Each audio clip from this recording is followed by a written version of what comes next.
Bien-aimés dans le Seigneur, je souhaite à chacun de vous autant de bénédictions dans le nom de notre Seigneur et Sauveur Jésus-Christ. Aujourd'hui, nous voyons dans 2 Corinthiens au chapitre 12, nous voyons le verset 8 qui nous dit « 3 fois, je priais le Seigneur de me délivrer de cette souffrance.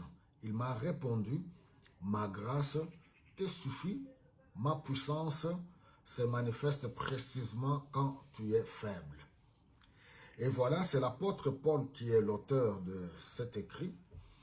Nous voyons que l'apôtre Paul n'est pas n'importe qui dans les Saintes Écritures. C'est quelqu'un qui a écrit presque la moitié du Nouveau Testament. Quand nous prenons à partir de Romains jusqu'à Tite, Dieu lui a accordé cette grâce. Paul qui est un don pour le corps du Christ. Ma grâce te suffit. Par définition, c'est quoi la grâce? Nous voyons que c'est une faveur accordée à quelqu'un. Une simple définition. C'est les bienfaits non mérités que nous recevons. Déjà, toujours parlant de l'apôtre Paul, quand nous voyons dans Éphésiens au chapitre 2, parlant du salut que nous avons en Jésus-Christ. Paul nous dit, si nous sommes sauvés, ce n'est pas par nous-mêmes.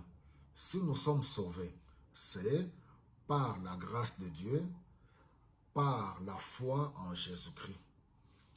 Cela ne vient pas de nous, ce n'est pas à cause de nos œuvres, afin que personne ne se glorifie. Mais nous voyons que la grâce que nous recevons de la part de Dieu, le salut que nous recevons, ensuite nous apprend à accomplir les bonnes œuvres. Alors, j'aimerais dire à quelqu'un aujourd'hui de considérer la grâce de Dieu dans votre vie. C'est deux fois, oui, nous-mêmes, comme nous sommes là, nous prêchons, nous disons au Dieu, oui, demandez, il vous sera donné. La demande fait partie des principes du royaume de Dieu. Celui qui demande, Dieu donne effectivement. Mais deux fois, il y a certaines prières où nous devons tout simplement considérer et comprendre la grâce de Dieu dans notre vie. Regardez à travers le monde. Deux fois, nos demandes deviennent comme des caprices. Regardez ce que les autres vivent à travers le monde, dans le monde aujourd'hui. Il y a dans certains coins du monde où certains enfants qui n'ont rien fait, qui sont victimes de toutes sortes de barbaries, de guerres, de bombes à cause de l'égoïsme de l'homme, de l'être humain, à cause de la méchanceté. Il y en a qui mangent la nourriture, il y en a qui sont dans des brousses en train de fuir, ne sachant quoi manger et où dormir. Il y a tellement de souffrances dans ce monde. Alors quand on considère toutes ces choses-là, nos problèmes à nous deviennent tout simplement des caprices. Nous avons quoi nous vêtir, nous sommes logés, nous avons à manger.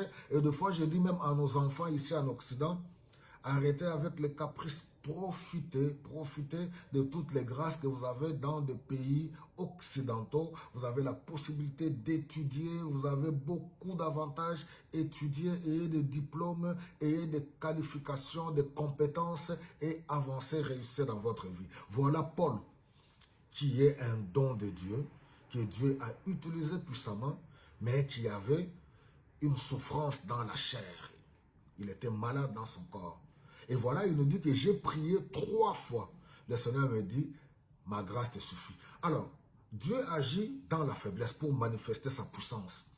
En d'autres termes, c'est pour nous dire, la grâce de Dieu signifie que le tout que Dieu nous accorde et nous donne la capacité d'accomplir les tâches ou les missions qu'il nous a confiées. Donc, arrêtons de nous plaindre. Je ne veux pas dire que nous puissions être défaitistes, loin de là, ou accepter certaines situations inacceptables dans notre vie. Loin de là, il faut toujours faire la part des choses. Nous sommes appelés à être équilibre. Ici, je parle dans un cas particulier, peut-être pour ceux qui se plaignent, qui se posent beaucoup de questions. Tu es convaincu de prier jusqu'à avoir le résultat pour une situation quelconque dans ta vie, tu as le droit, fais-le. Alléluia. Parce que Dieu reste souverain, Dieu agit différemment dans notre vie. Mais ici, j'ai voulu que nous puissions considérer la grâce de Dieu, les bienfaits de Dieu, les faveurs de Dieu que nous n'avons pas du tout mérité, la santé qu'il nous donne, la bonté qu'il manifeste à notre égard, la protection. Nous pouvons nous déplacer d'un endroit à un autre et revenir en toute sécurité. Nous pouvons prendre les avions, le train, le bus, le métro, les voitures et revenir à la maison, oui, en toute sécurité. Nous pouvons avoir les membres de nos familles autour de nous, manger autour d'une table. On peut avoir des amis, sortir avec eux, aller dans un restaurant, manger. On peut aller adorer le Seigneur. Alléluia, tranquillement. Voilà, on peut profiter de cette faveur, bénir Dieu, le louer et pourquoi ne pas être utile dans notre environnement par les bienfaits que Dieu nous accorde. Ma grâce te suffit, que le Seigneur vous bénisse abondamment.